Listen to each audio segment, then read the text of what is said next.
Salam sejahtera bagi kita semua, Shalom. Bapak Ibu Saudara yang dikasihi Tuhan, pada saat ini saya akan membuat video. Namun sebelumnya perkenalkan, nama saya Senorita Gule. Saya mahasiswa dari Sekolah Tinggi Teologi Anugerah Misi Nias Barat. Saya semester 5, NIM 08022261, Prodi Pendidikan Agama Kristen. Nah, di sini saya akan menjelaskan beberapa. Yang pertama ini saya akan menjelaskan tentang pneumatologi. Mungkin kita bertanya, apa sih yang dimaksud dengan pneumatologi ini?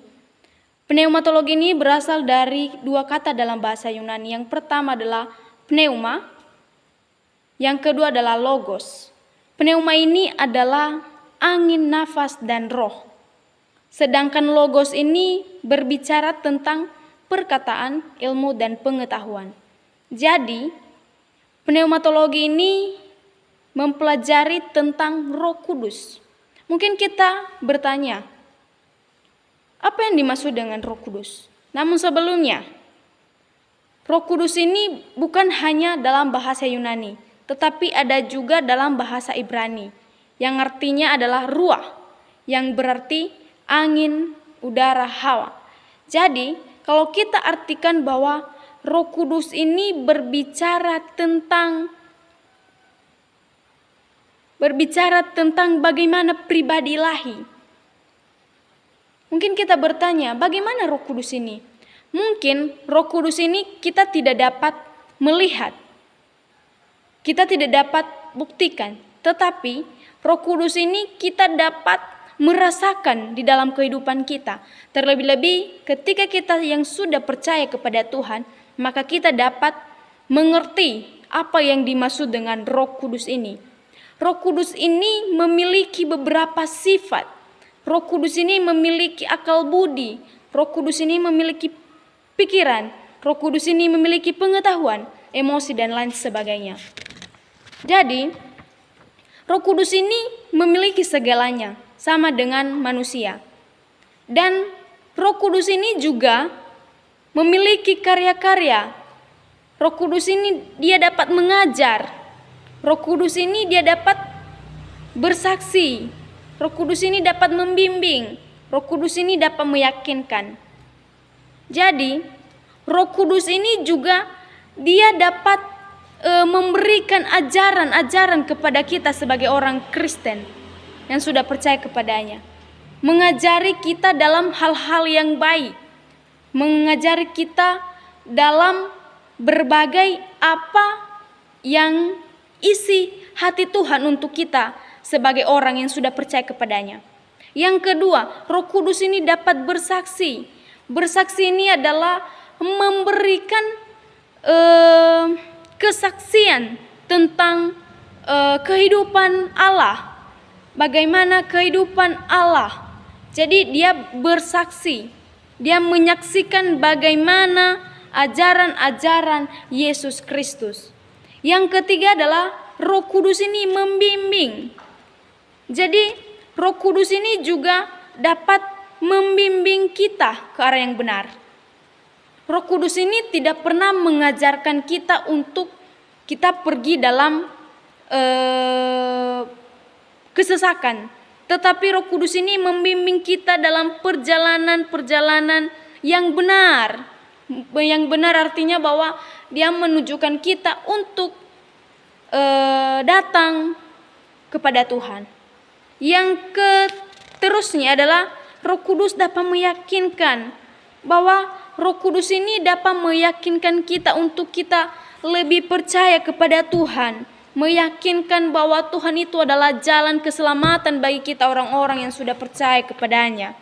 Yang seterusnya, Roh Kudus ini dapat melahirbarukan.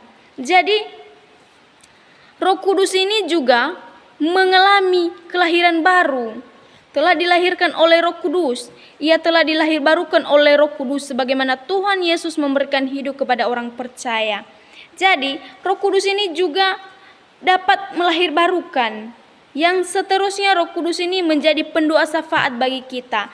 Jadi kita yang lemah, kita yang banyak pergumulan, kita yang banyak masalah, tentu dengan adanya Roh Kudus maka kita dapat dipimpin oleh Roh Kudus, sehingga Roh Kudus ini menjadi pendoa syafaat bagi kehidupan kita yang sudah percaya kepadanya. Yang seterusnya, Roh Kudus ini memerintah.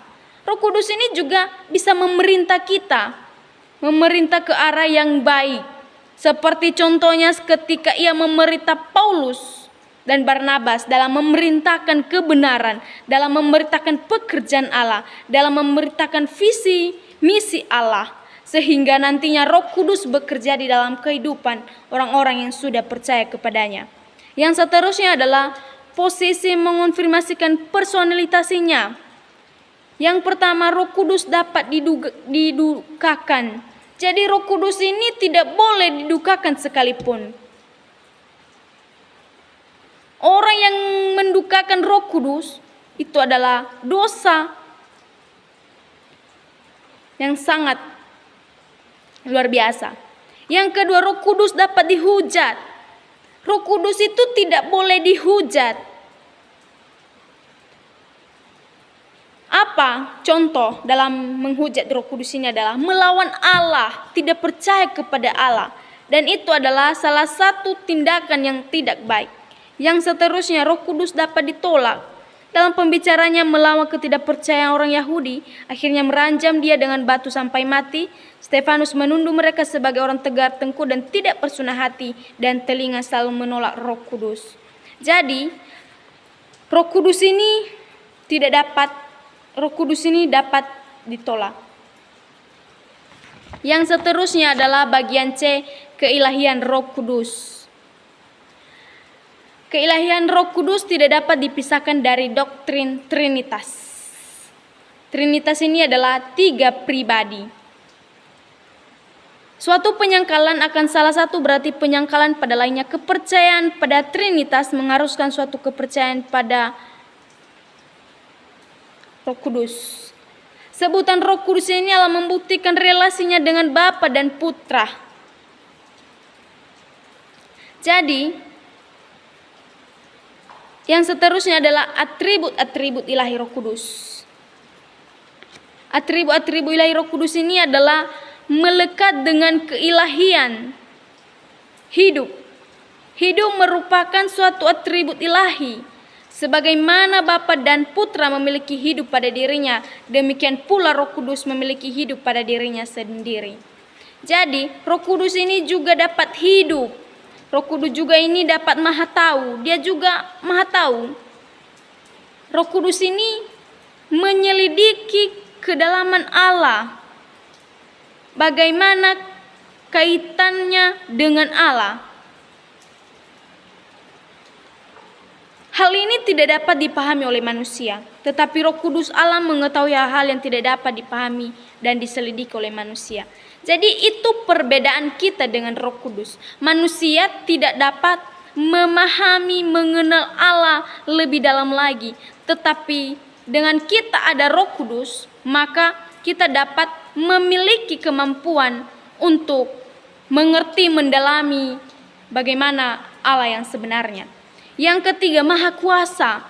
Kemahakuasaan Roh Kudus ini dilihat dalam penciptaan di dalam Kejadian 1-2 bahwa Roh Kudus terlihat melayang-layang di atas ciptaan seperti diperlakukan seekor ayam betina pada anaknya.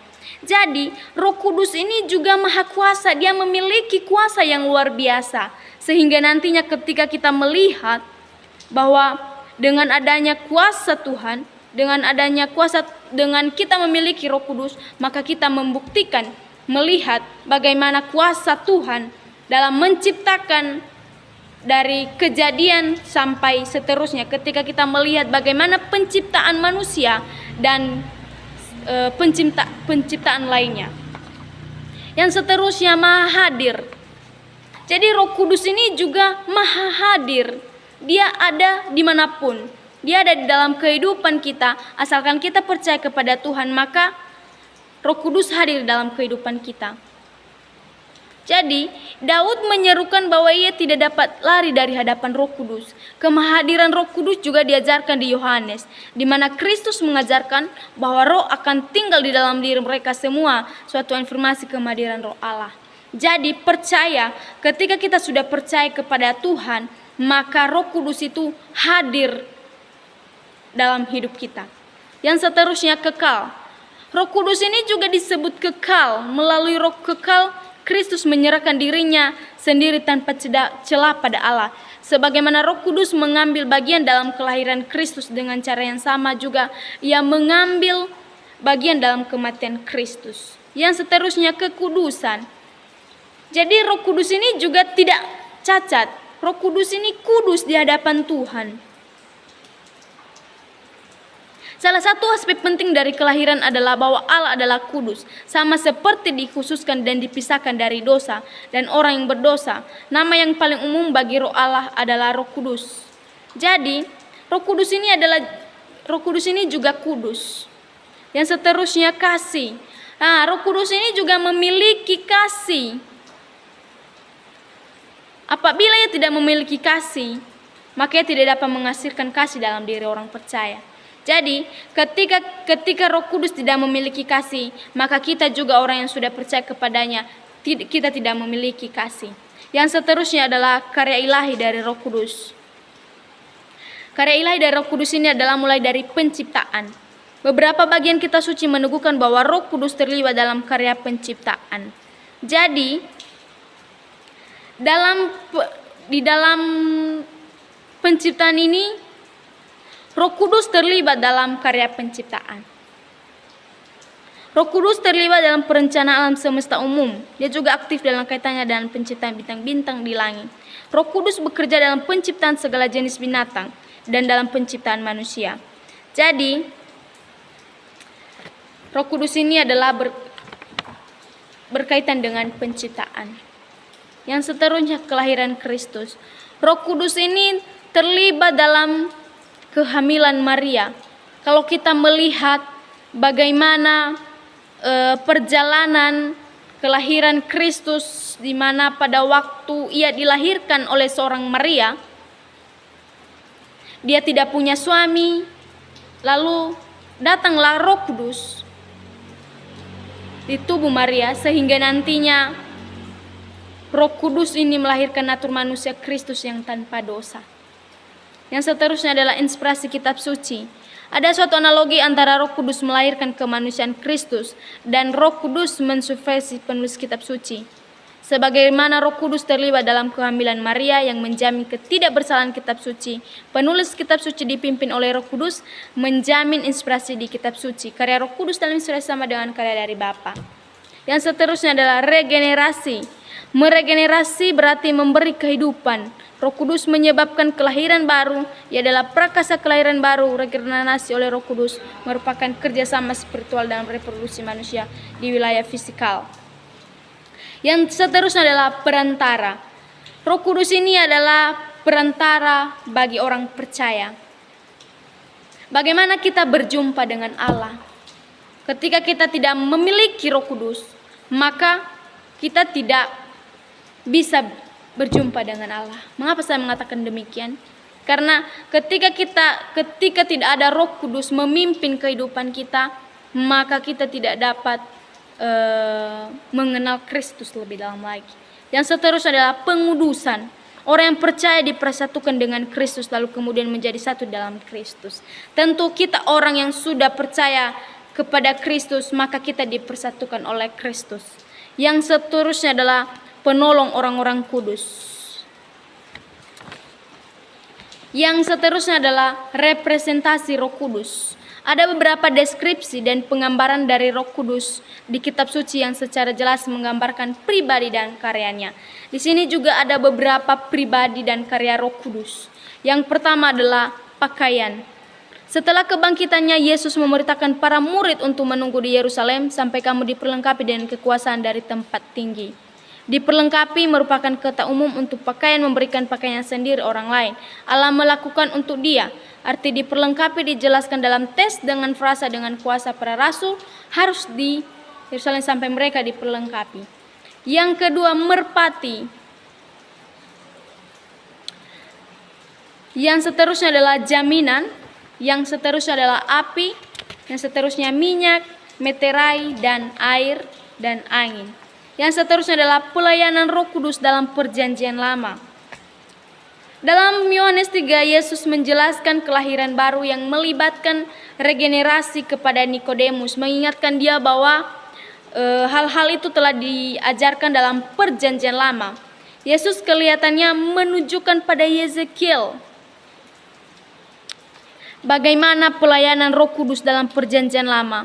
Jadi sudah memberitahukan di dalam Perjanjian Lama bahwa banyak sekali pelayanan Roh Kudus yang telah terjadi dalam Perjanjian Lama. Yang seterusnya adalah Roh Kudus mendiami manusia secara selektif. Yesus mengindikasikan bahwa setelah Pentakosta, Roh Kudus akan memulai suatu pelayanan baru bagi orang-orang percaya dan tidak sama dengan PL. Penekanan dari bagian itu adalah pelayanan baru tentang didiami kontras dengan Roh Kudus sekedar bersama dengan mereka dan bersifat permanen, sedangkan PL sifatnya selektif dan sementara. Yang seterusnya adalah Roh Kudus mendiami sebagian orang di PL. Yang seterusnya adalah Roh Kudus turun atas sebagian orang di Perjanjian Lama. Yang seterusnya adalah kemampuan untuk melayani. Dalam Perjanjian Lama, Roh Kudus diberikan pada waktu memilih seseorang untuk melaksanakan tugas tertentu. Kemampuan yang diberikan termasuk kemampuan untuk mengerjakan pekerjaan artistik untuk tabernakel di Bait Suci. Kemampuan untuk memimpin bangsa diberikan kepada Yosua. Jadi di sini Roh Kudus mempunyai kemampuan untuk melayani juga. Diberikan kan di dalam Perjanjian Lama ketika Tuhan memberikan tugas pekerjaan kepada Yosua, kepada Daud dan banyak lagi yang lainnya ketika Tuhan memberikan kemampuan untuk melayani. Jadi ketika tidak ada Roh Kudus memimpin kehidupan Yosua dan nabi lainnya, maka pekerjaan tersebut tidak akan berjalan dengan baik. Yang seterusnya adalah relasi Roh Kudus dengan Kristus. Yesaya bernubuat bahwa Roh Kudus akan tinggal pada Mesia dan memberikan hikmat, kekuatan dan pengetahuan kepadanya dalam pelayanan. Yang seterusnya adalah kehidupan dan pelayanan Kristus. Roh Kudus ini mengurapi Kristus. Mengidentifikasikan Kristus diurapi oleh Roh Kudus, suatu pembaptisan ketika Roh Kudus terlihat atas Kristus. Turunnya Roh Kudus atau Yesus menggenapi nubuat di Yesaya. Sebagaimana hanya seorang raja diurapi dan para imam diurapi, demikian pula Mesia diurapi. Yang seterusnya adalah dosa melawan Roh Kudus. Dalam membahas dosa melawan Roh Kudus adalah penting untuk melihat dan mempertimbangkan latar belakang dosa yang dilakukan. Yesus telah menyatakan dirinya sendiri pada bangsa Israel melalui pengajarannya, mujizat-mujizatnya. Jadi di sini bahwa dosa ini sangat bertentangan dengan Roh Kudus. Ketika kita melakukan dosa, maka itu sangat bertentangan dengan Roh Kudus. Karena kenapa? Roh Kudus ini adalah memiliki hati untuk melakukan yang benar, melakukan pengajaran-pengajaran yang benar, sehingga nantinya ketika kita berbuat dosa, maka itu sangat bertentangan dengan Roh Kudus. Yang seterusnya adalah baptisan sebagai karya Roh Kudus. Apakah baptisan Roh Kudus itu di dalam PF ada beberapa perkataan yang dipakai untuk menerapkan baptisan Roh Kudus. Dibaptis dengan Roh Kudus, penuh dengan Roh Kudus, turunlah Roh Kudus ke atas semua orang. Jadi orang yang sudah hidup di dalam Kristus, orang yang sudah percaya kepada Kristus, maka dilakukan yang namanya baptisan. Baptisan ini adalah untuk orang-orang yang sudah percaya kepada Tuhan dan berjanji untuk tidak melakukan dosa lagi di hadapan Tuhan.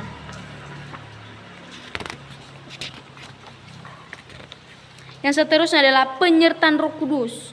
Sebelum Tuhan Yesus naik ke surga, Ia menjanjikan Roh Kudus akan menyertai murid-muridnya.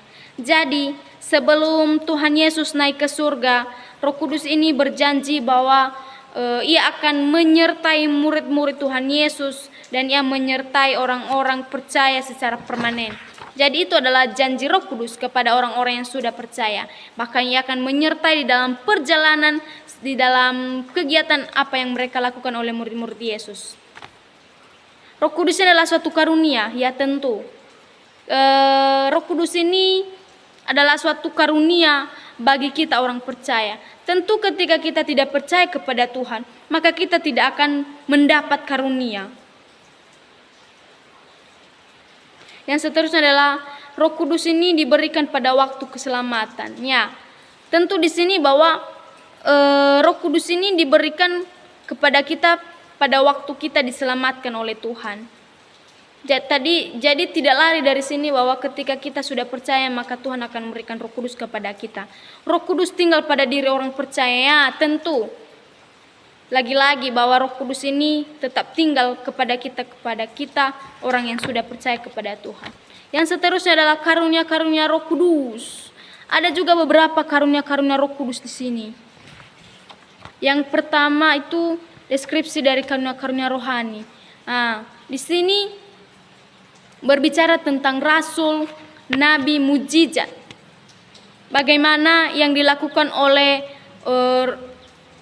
Roh Kudus ini adalah seperti rasul, nabi, mujizat, kesembuhan, bahasa-bahasa lidah, penginjilan, melayani, pendeta pengajar, membedakan roh, menasihati, iman, menolong, murah hati, memberi, memimpin, hikmat, dan pengetahuan. Yang seterusnya adalah pemenuhan oleh Roh Kudus. Jadi pemenuhan oleh Roh Kudus ini adalah tentu orang yang sudah dipenuhi oleh Roh Kudus, berarti kita dapat melihat dari tindakan kita sehari-hari orang yang sudah percaya bahwa orang yang sudah dipenuhi oleh Roh Kudus, maka dia tidak akan bercelambak, lalu ia akan meninggalkan hal-hal yang tidak sesuai yang dikehendaki oleh Tuhan. Jadi di dalam beberapa penjelasan tentang pneumatologi ini mungkin kita bisa melihat bagaimana karya-karya dan apa yang dilakukan oleh Roh Kudus ini. Tentu kita sudah melihat atau kita sudah mendengar bahwa banyak sekali beberapa hal yang dilakukan oleh Roh Kudus ini. Jadi Roh Kudus ini sama dengan Allah. Jadi dia bisa membuat segala sesuatu. Bahkan dia itu memberi diri kepada kita untuk dipimpin oleh Roh Kudus. Tentu bagi kita orang-orang yang sudah percaya kepada Tuhan, tentu ketika kita sudah percaya kepada Tuhan, maka Roh Kudus itu akan terjadi dalam kehidupan kita, bahkan di dalam setiap pekerjaan pelayanan kita dalam memberitakan kebenaran firman Tuhan. Jadi sudah disampaikan kepada kita tadi bahwa ada beberapa yang dilakukan oleh Tuhan Yesus. Dia bisa melakukan mujizat, lalu Tuhan Yesus itu juga banyak murah hati, menasihati, dan lain sebagainya. Mungkin itu saja yang bisa saya sampaikan. Akhir kata saya ucapkan terima kasih. Shalom.